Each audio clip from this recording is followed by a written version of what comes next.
अस्सलाम वालेकुम स्टूडेंट्स। आज जो है हम एक्सरसाइज 1.3 के एक्सरसाइज हमारी चल रही है 1.3 और उसके क्वेश्चन नंबर 4 को डील करेंगे। फर्स्ट 3 क्वेश्चन जो है वो हम इससे पहले वीडियो में कर चुके हैं। आज हम जो करेंगे वो 1.3 के क्वेश्चन नंबर 4 की तरफ चलेंगे। अब जो क्वेश्चन नंबर 4 है हमारे पास, वो कहता है find two numbers whose sum is 68 and difference is 22। अब दो नंबर फाइंड करने हैं जिसको अगर हम सम करेंगे तो वो 68 बनेगा, अगर उनको हम सब्ट्रैक्ट करेंगे तो 22 बनेगा। तो हमें नहीं पता वो कौन से दो नंबर है, तो हम क्या करते हैं, हम यहाँ पर लेट कर लेते हैं। लेट आ फर्स्ट नंबर, पहला नंबर कर लो let x, and the second number, और जो सेकेंड नंबर है उसको कर लो यहाँ पर, आपने दो नंबर लेने तो वाई कर लो कंसीडर, दो डिफरेंट नंबर है। अगर आपकी पहली कंडीशन क्या है, फर्स्ट कंडीशन ये है कि अगर आप इसका सम ऑफ द नंबर्स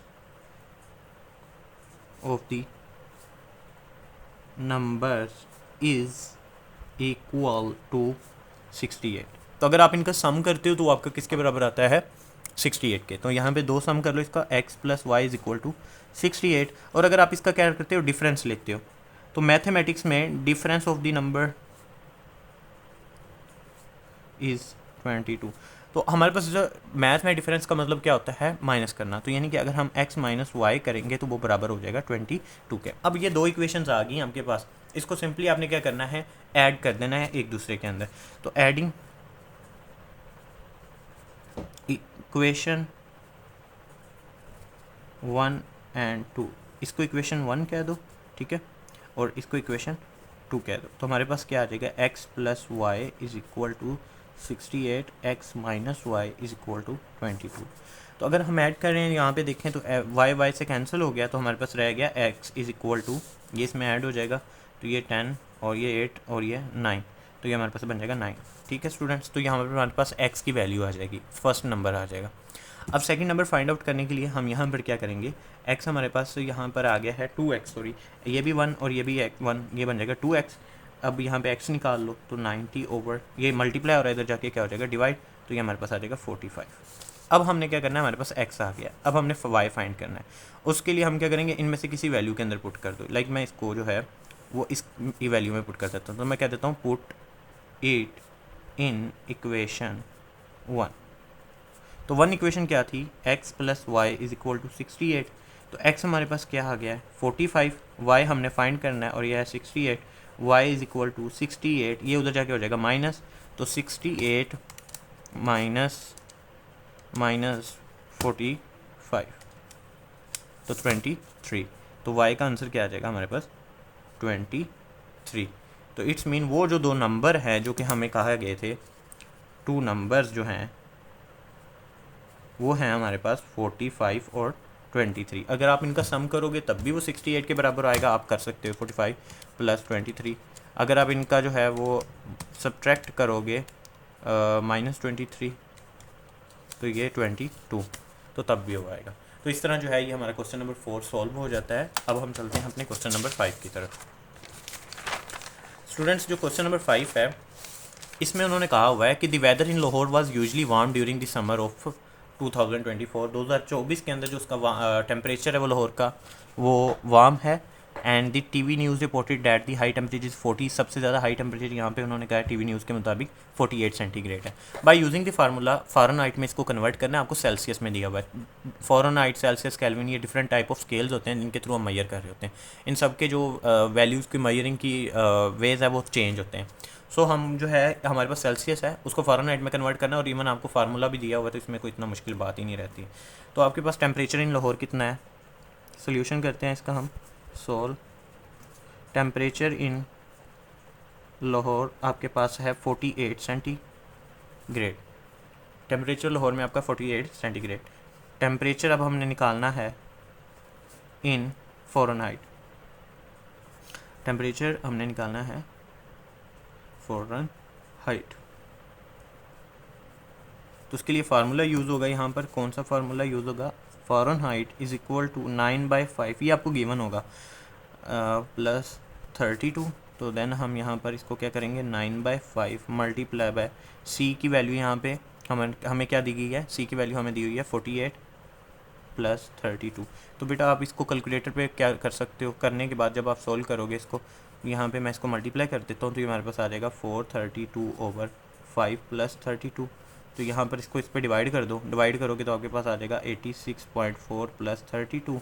तो इसको ऐड करोगे तो आपके पास आंसर आ जाएगा 118.449। तो ये सिंपल सा था। आपने क्या करना है, इसमें आपको समझ आ गई होगी कि आपका जो टेम्परेचर है वो किस में आ गया है, फ़ारेनहाइट में आ गया। बस ये सिंपल सा आपका क्वेश्चन था। अब हम चलते हैं अपने क्वेश्चन नंबर 6 की तरफ। क्वेश्चन नंबर 6 है, वो कहते हैं, ये ज़रा थोड़ा सा कॉम्प्लिकेटेड है, इसको ज़रा समझिएगा स्टूडेंट्स, ये क्वेश्चन समझने वाला है। The sum of ages of father and son is 72। अगर हम बाप और बेटे दोनों की एज को सम कर दें, उनका ऐड कर दें, तो हमारे पास टोटल एज कितनी आती है, 72। तो यहाँ तक हम ले लेते हैं let the age of, let कर लेते हैं हम यहाँ पर, let the age of son is x and same let the age of father कर लेते हैं y। ठीक है, यहाँ तक क्लियर हो गया। अब वो कह रहे हैं this sum of the ages, इन दोनों को अगर हम सम करेंगे तो पहली कंडीशन हमारे पास आ जाती है,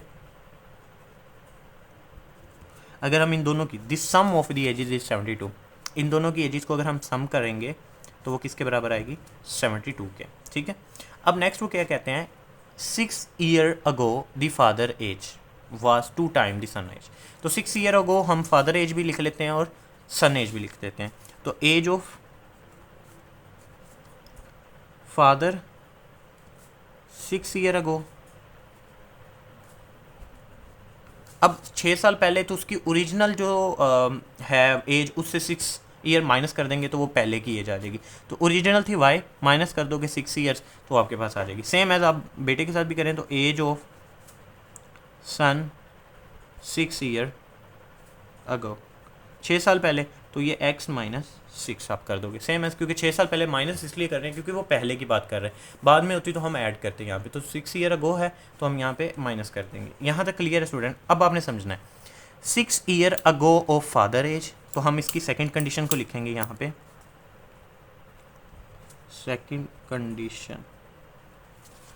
कंडीशन क्या है, वो कह रहे हैं कि यहाँ से यहाँ तक आपने समझना है 6 year ago of father age, 6 साल पहले ऑफ फादर एज। तो 6 साल पहले ऑफ फादर एज क्या थी, y माइनस 6 बराबर है 2 टाइम्स, यानी 2 टाइम्स द एज ऑफ सन। तो एज ऑफ सन क्या थी, y x minus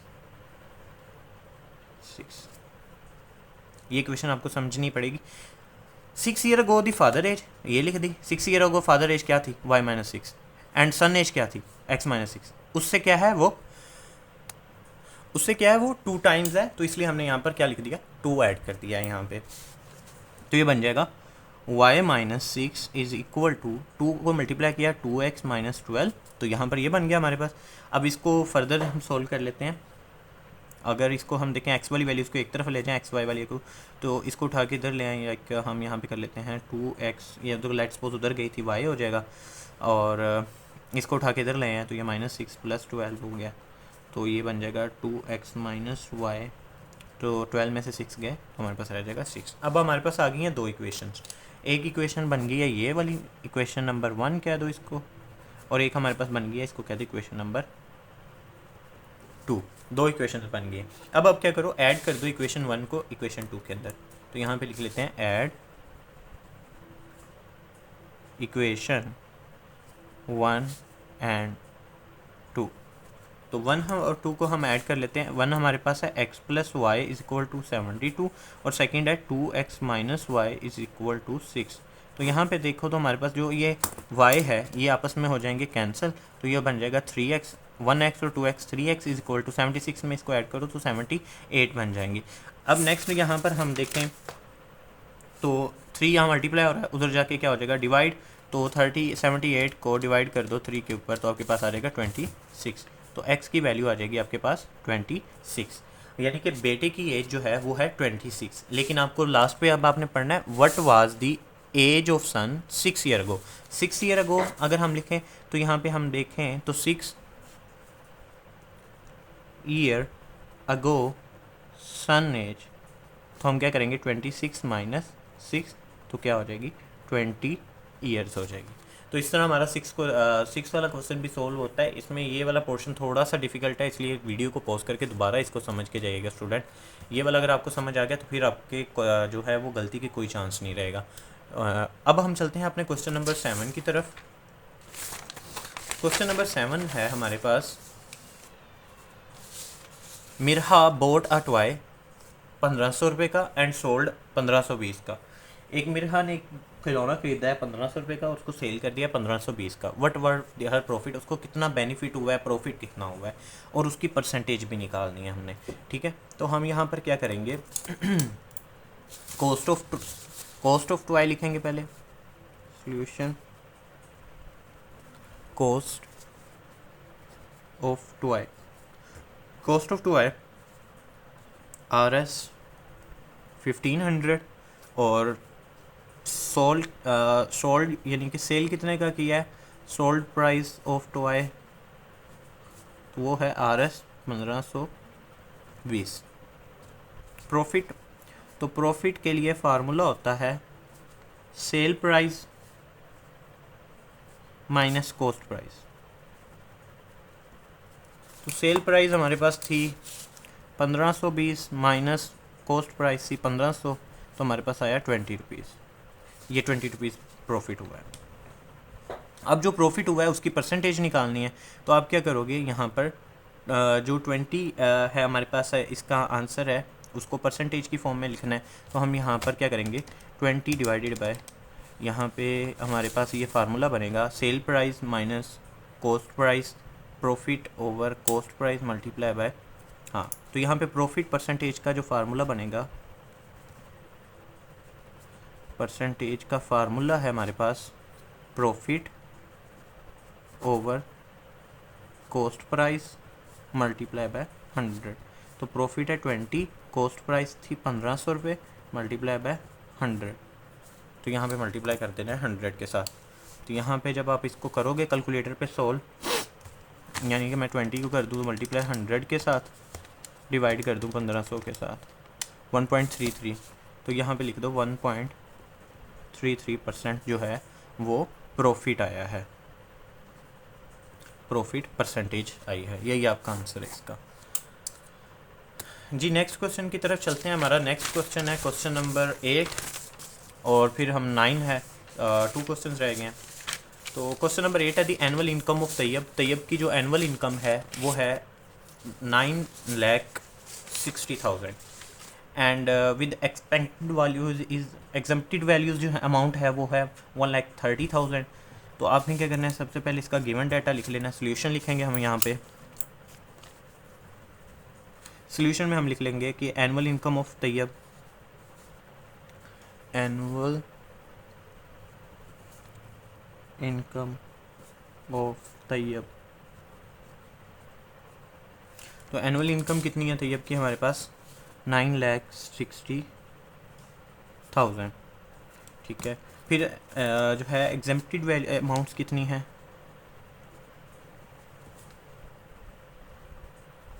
is equal to RS 1,30,000। अब आपने क्या करना है, रिमेनिंग वैल्यूज, रिमेनिंग कितनी रह जाती है, रिमेनिंग अमाउंट, तो आप क्या करेंगे, टोटल अमाउंट में से माइनस कर देंगे जो हमारे पास एग्जेम्प्टेड अमाउंट है। तो अब जो है वो 9,6,4 माइनस 1,3,4, तो 8,30,000 हमारे पास रिमेनिंग अमाउंट बचती है। तो 8,30,000 ये हमारे पास रिमेनिंग अमाउंट बचती है। अब यहाँ पर वो कह रहे हैं कि वो क्या करता है इसके बाद, how much tax would be पे एट 0.7%। तो टैक्स जो है यहाँ पर वो कितना पे करता है 0.7%।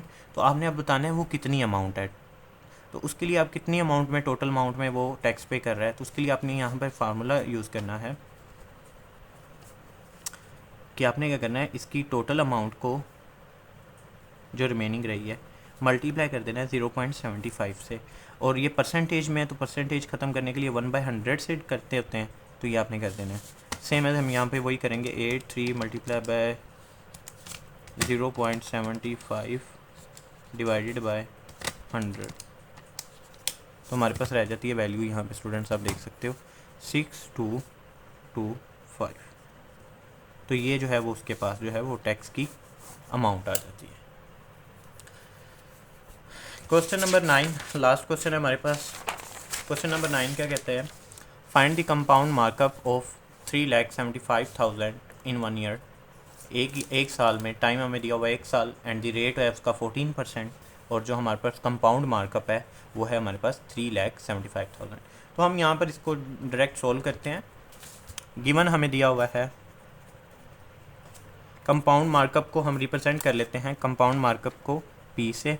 तो P इज इक्वल टू 33,500, ये हमारे पास कंपाउंड मार्कअप आ गया।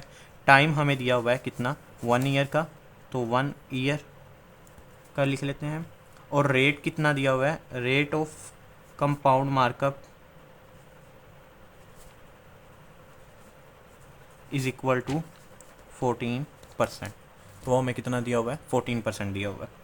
अब सिंपल यहाँ पे स्टूडेंट्स आपने क्या करना है, एक फार्मूला याद कर लेना, आपका ये क्वेश्चन सॉल्व हो जाएगा। आपने लिखना है compound markup is equal to P1 plus R, और यहाँ पर आपकी जो वैल्यू आएगी वो टाइम, ठीक है, माइनस P। ये आपका फार्मूला है और आपको ये एज इट इज़ याद करना पड़ेगा। आर यहाँ पर रेट है, इसको इससे रिप्रेजेंट किया, सारी वैल्यूज़ आपको गिवन है, आपने बस वैल्यूज़ को पुट करना है। पी की जगह पुट कर दो 3,37,000 1 प्लस आर 14% है, तो 14% को ख़त्म करने के लिए साथ हम डिवाइडेड बाय 100 कर लेते हैं, तो उससे वो परसेंटेज ख़त्म हो जाती है। टी की जगह 1 ईयर था, 1 ईयर पुट कर दो और -375,000 ये आ जाएगा। अब स्टूडेंट इसको इस पर डिवाइड किया, 1 को ऐड करो तो हमारे पास बन जाएगा 375,000, 14 डिवाइडेड बाय 100 प्लस 1, तो 1.14 माइनस 375,123 ये आपके पास आ जाएगा। फिर आपने नेक्स्ट क्या करना है, इसको इससे मल्टीप्लाई करो और इसको इसमें माइनस कर दो, मल्टीप्लाई कर दो 375,123 आपके पास आ जाएगा 427,500 माइनस 375,000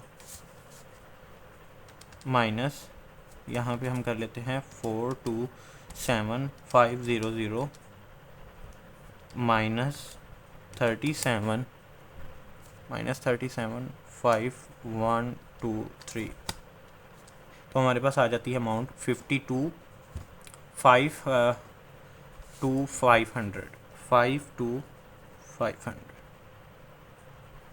52,500 ये हमारे पास इसकी जो है वो कंपाउंड मार्कअप की वैल्यू आ जाती है। तो इस तरह जो है वो आपके एक्सरसाइज 1.3 की कंप्लीट होती है 9 क्वेश्चन। एंड हमने जो ये सेशन चलाया हुआ था जिसमें हमने कहा था कि हम इसमें आहिस्ता करके सभी चीज़ों को कवर करेंगे, तो इंशाल्लाह ये हमारे पास इसका एक्सरसाइज 1.1 कंप्लीट हुई, इसी तरह 1.2 एंड नाउ हमने एक्सरसाइज 1.3 को भी कंप्लीट कर लिया। अब इंशाल्लाह हम जो है वो सेकंड चैप्टर की तरफ बढ़ेंगे। ओके, तब तक के लिए अल्लाह हाफिज़।